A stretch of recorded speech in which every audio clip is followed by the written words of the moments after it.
সুনামগঞ্জ যারা আছেন তাদের জন্য ভ্রমণ করার জন্য খুব সুন্দর একটা জায়গা লাকমাছড়া।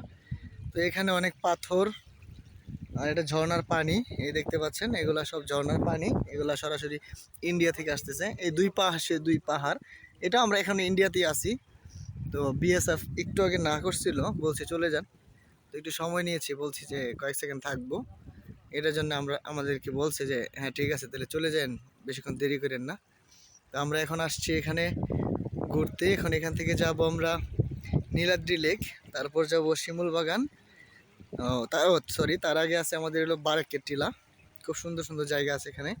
তো এটা ছোট্ট পরিসরে খুব সুন্দর একটা জায়গা। যারা দেখেননি বা আশেপাশে আছেন, মানে ভ্রমণ করতে ইচ্ছুক, তারা যদি এখানে আসেন তাহলে সত্যিকার অর্থে এটা খুব সুন্দর ফিল পাবেন। এলো আমাদের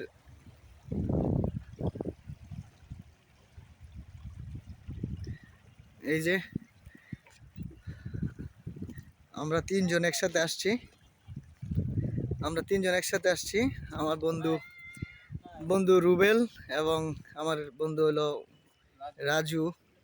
তো আমরা আসছি এখানে, অনেক ছবি তুলছি।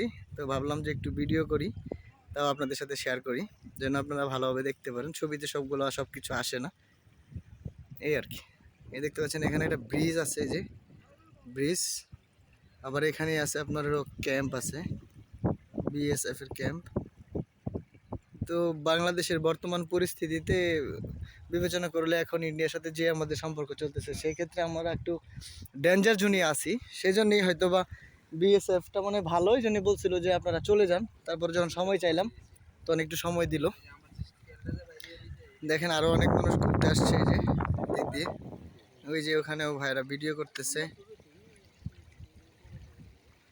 জায়গাটা সত্যিকারই খুবই সুন্দর।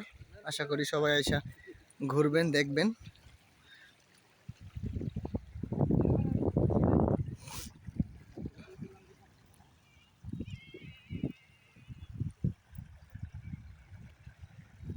বাড়ির পাশে মধুমতি, পুবাল হাওয়া বইরে, বন্ধুর মনে রং লাগাইয়া প্রাণে দিল জ্বালা রে।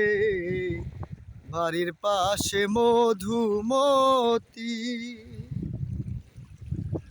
ভাদ্র মাসের আকাশ আমার সাদা মেঘের ভেলা, কোথায় রইলা প্রাণ বন্ধুয়া রাখিয়া একেলা। কষ্টে কাটে দিন রজনী, আমি ভালো নাই রে, বন্ধুর মনে রং লাগাইয়া প্রাণে দিল জ্বালা রে। বাড়ির পাশে মধুমতি। ওকে, ভালো থাকবেন সবাই, থ্যাংক ইউ ভেরি মাচ।